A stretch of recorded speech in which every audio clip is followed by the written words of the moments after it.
The spring of 1940 was supposed to feel quiet, not peaceful exactly. Nobody in Europe had felt true peace in years, but after months of what people were calling the phony war, it seemed as though the conflict might stay distant just a little longer. British and French troops sat behind the Maginot Line, that enormous wall of concrete and steel built after the First World War. On the other side, Hitler was busy tightening his grip on the lands he'd already taken, especially Poland. Both sides watched each other cautiously, like two fighters circling a ring, each waiting for the other to make the first reckless move. In London, the calm felt almost reassuring. Neville Chamberlain, Britain's Prime Minister at the time, had even told Parliament on April 4th that Hitler had missed the bus by not attacking sooner. The newspapers printed the line proudly. People repeated it. Many believed it. And then 3 days later, Germany invaded Denmark and Norway. That alone was enough to jolt the world back to reality, but as it turned out, those attacks were only the warm-up act. The real blow was still waiting in the wings. On May 10, 1940, at dawn, the quiet finally shattered. Germany launched Fallgelb, or Case Yellow, a massive, coordinated offensive that sent 141 divisions smashing into Belgium, the Netherlands, and Luxembourg all at once. Europe had never seen anything like it. This wasn't the slow, grinding trench warfare people remembered from 1914. This was something else entirely. It was blitzkrieg, lightning war. German Stuka dive bombers shrieked down from the sky like steel predators. Panzer divisions rolled forward with a speed and organization that stunned the Allies. Defensive lines that experts had once described as impenetrable collapsed in hours. The Dutch military, well-trained and confident, held out for only 5 days. Belgium lasted 18, and the terrifying part wasn't just the power, it was the speed. In the First World War, armies measured progress in yards, sometimes inches, per week. But in May 1940, German mechanized units were advancing 40 to 50 miles per day. British and French commanders tried to respond, but their thinking had been shaped by the last war, not the one unfolding in front of them. They issued orders that were outdated by the time they reached the front. Reconnaissance reports described enemy positions that had already moved miles away. Radio intercepts were obsolete before they could be decoded. Meanwhile, the French were depending on their pride and joy, the Maginot Line. It had cost the equivalent of billions. It had underground railways, climate-controlled barracks, rotating guns, the works. It was one of the most impressive static defenses ever built. But it had a fatal flaw. It didn't cover the Belgian border. French strategists believed the Ardennes forest was too dense for tanks. But on May 13th, German panzer divisions burst out of that very forest, crossed the Meuse River at Sedan, the same place France had been defeated in 1870, and tore a hole right through the Allied lines. Within a week, the Germans had driven a wedge between the British Expeditionary Force and the main French armies. Almost 400,000 Allied troops, British, French, and Belgian, were being pushed back toward the coast, trapped between the advancing German divisions and the English Channel behind them. In London, the reports arriving at the War Office were almost unbelievable. Entire divisions unable to communicate, supply routes cut to pieces, and roads jammed with civilians trying desperately to escape the fighting. Across the Channel, German officials were already celebrating. Their intelligence services predicted that Britain would negotiate within weeks, maybe even days, once the situation in France collapsed. And to be honest, even some people in Britain thought the same. Chamberlain's government was unraveling just as quickly as the French front. Parliament held a furious debate over the failed Norway campaign, a disaster that many blamed squarely on Chamberlain's leadership. One of the most dramatic moments came when MP Leo Amery, unable to hold back his frustration any longer, quoted Oliver Cromwell to Chamberlain directly. "You have sat too long here for any good you have been doing. Depart, I say, and let us have done with you. In the name of God, go." The chamber erupted. Chamberlain survived the vote that followed, barely, but he'd lost the confidence of his own party and the nation. That week, Britain faced not one crisis, but two: a military disaster in France and a political collapse at home. A new leader had to be chosen. The two realistic contenders were Lord Halifax, respected and calm, the favorite of the political establishment, and Winston Churchill, brilliant but unpredictable, a man many still considered responsible for past failures. On May 9th, Chamberlain, Halifax, and Churchill met to decide the nation's future. According to Churchill's own account, when Chamberlain asked Halifax whether he would take the job of Prime Minister, Halifax hesitated and then stayed silent. Maybe he felt the role was impossible from the House of Lords. Maybe he simply didn't want the burden of leading Britain through what looked like certain defeat. Historians still debate it, but that silence changed history. Because on May 10th, the same day German tanks roared across Western Europe, King George VI asked Winston Churchill to form a government. Churchill later said he felt as if he were walking with destiny. And in that moment, Britain desperately needed someone who believed destiny was worth walking with. He wasn't taking over a stable nation. He was taking the wheel of a ship already on fire. When Churchill accepted the King's request on May 10, 1940, Britain wasn't simply facing a military emergency. It was facing an identity crisis. France was collapsing.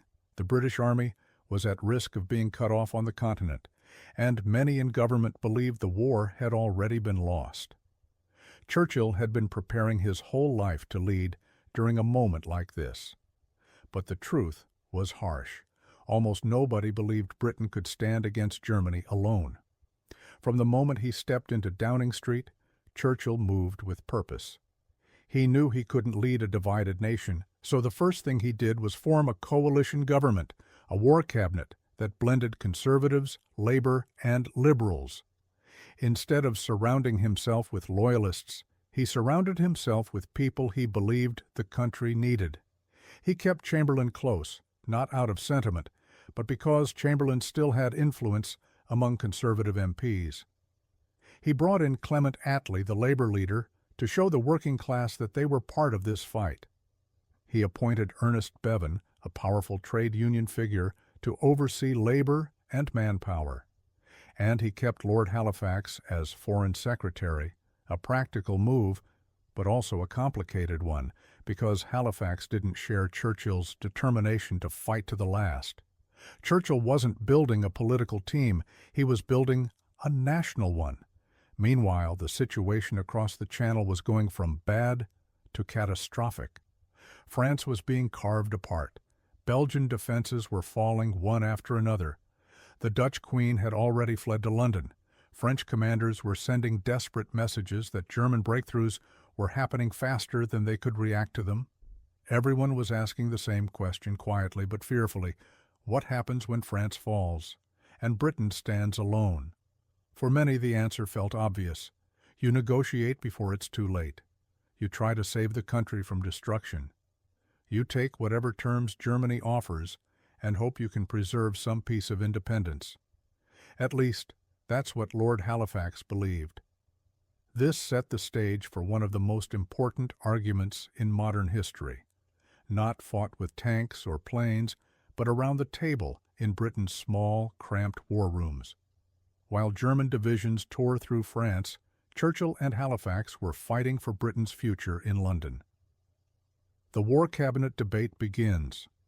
From May 26th to May 28th, Britain's 5-member War Cabinet held a series of intense meetings. The question was simple but terrifying. Should Britain seek peace terms through Italy before everything is lost? Italy hadn't entered the war yet. Mussolini was waiting to see who was going to win. Halifax believed this was the moment to use Italian neutrality as a bridge to Hitler. Not to surrender, that word was never used, but to explore peace conditions. It sounded diplomatic. It sounded reasonable. But Churchill saw the trap. He knew exactly what Hitler's peace terms would look like. Britain disarmed, the Royal Navy crippled, and the empire placed under German influence. It wouldn't be peace. It would be submission dressed up as negotiation. The danger wasn't just the terms themselves, it was the timing. France was collapsing. The British Army was trapped at Dunkirk. If Britain even hinted at negotiations now, it would be negotiating from the weakest position imaginable. Churchill believed that once a nation starts asking an enemy what terms they might accept, the war is effectively over. Halifax disagreed, vigorously. Their arguments were so heated, so exhausting, that at one point Churchill left the room to cool down. Halifax later admitted in his diary that he considered resigning, which would have collapsed the government and forced Churchill out. Britain came frighteningly close to taking that path. Churchill's gamble. On May 28th, Churchill pulled a move no British leader had ever attempted before. Instead of debating endlessly in the small war cabinet, he summoned the full cabinet, 25 ministers, and told them plainly that Britain must fight on. He didn't shout.